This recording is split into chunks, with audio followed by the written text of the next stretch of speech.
Whenever we go to the doctor and get our blood drawn or they take any sample from us, we've given over that sample to science. Well, who owns these cells?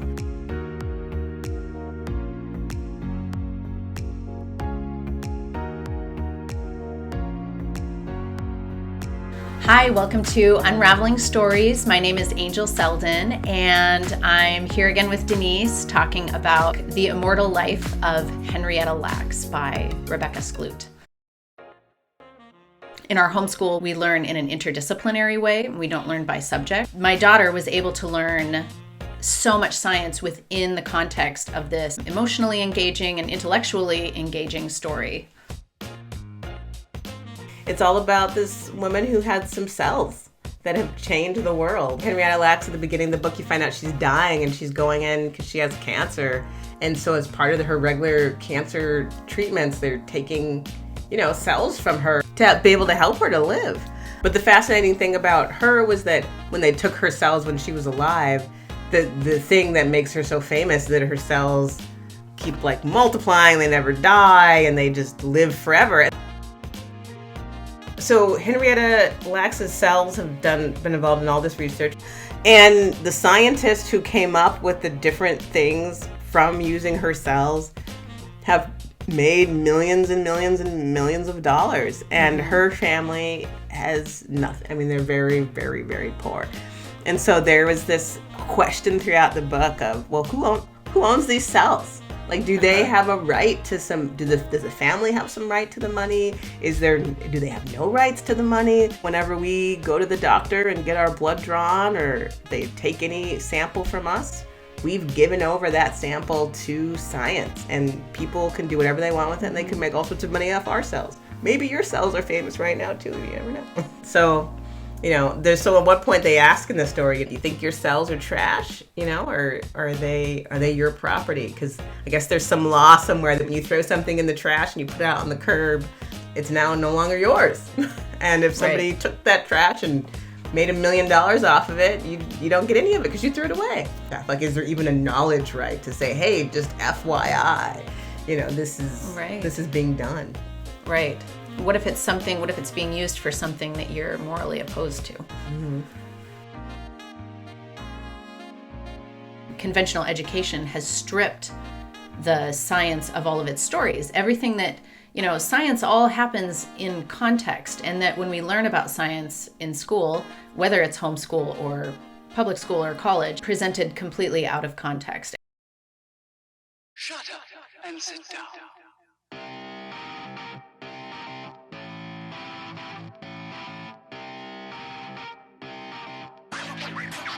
And so this sort of othering of, you're worthwhile, you're not. There's a little tiny parallel in the book where they talk about Henrietta Lacks' descendants. Some of them were enslaved. Yeah, her ancestors were enslaved. Right. And the white master who owned them, he impregnated some of his slaves. And he, impregnated his white wife. And so he had white children and black children. And essentially they were half siblings. They were half siblings. But the white children refused to acknowledge the black siblings as part of their family. That in a broader sense that we're, this idea, okay, we're all really brothers and sisters, or we're all, really part of a large family together, but we separate ourselves and we act like we're not together. Mm-hmm. No, you're the other and we're this group. And this comes up, I think, in Sapiens too, this idea of the other. Why is that so much more of a problem between black and white than any other group of people, it seems like? Or is that not true? In Sapiens, he also talks about the origin of Iranians. And I thought that was really interesting. How did it become that Iranians, gained all this power, and Iranians, that was what became Caucasians, and whites. Right. And so how is it that they gained all this power over others? The other thing that stood out to me in Sapiens was this idea that people in power think this is the pie, and if I give somebody else a slice, then I'm not going to have a slice. I'm going to have less. Yeah. Then he talks about in Sapiens, no, actually, the pie can grow. And it has been grown. And it does grow. But I think that there's this sense because if they feel they need to protect themselves, I need to create an us versus them, and I have to somehow be able to define that somehow in a way that I can promulgate that over time and keep it, and so I think that there's an ease to the color of one's skin to be able to easily bucket somebody and throw them in there.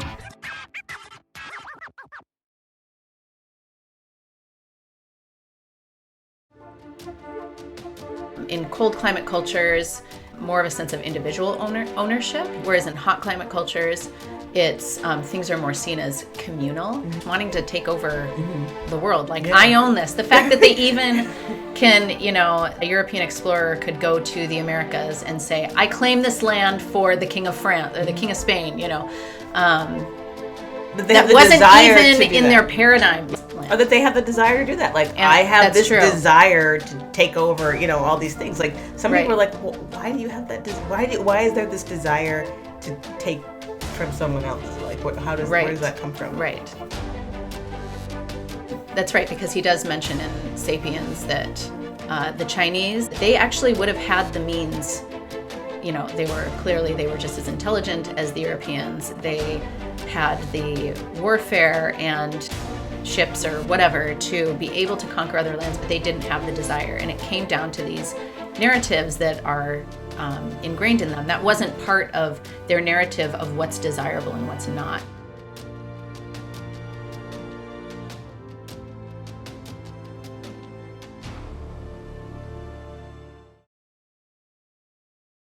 Tell me your critiques of Sapiens. I felt that he had a very condescending tone that said, it felt clear to me that he was atheist and that the gods he worshipped were math and science, that those were, and that was fine. But then that it felt like he was constantly demeaning any other point of view. Like, you guys, everybody else just sort of makes up stuff.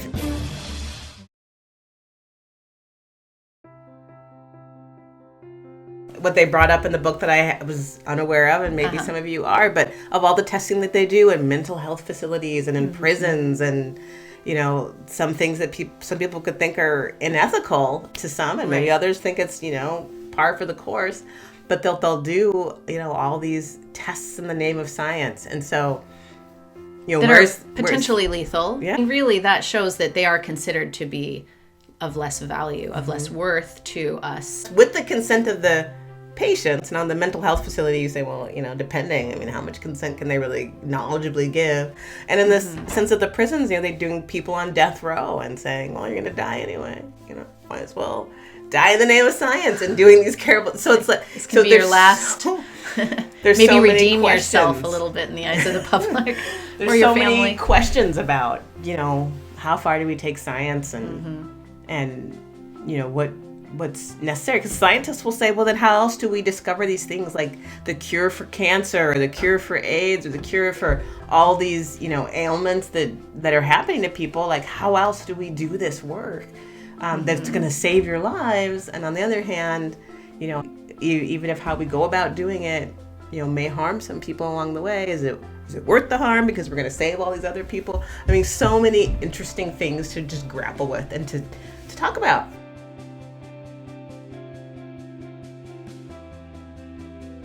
I hope this video was inspiring to you. Subscribe if you want to see more common threads.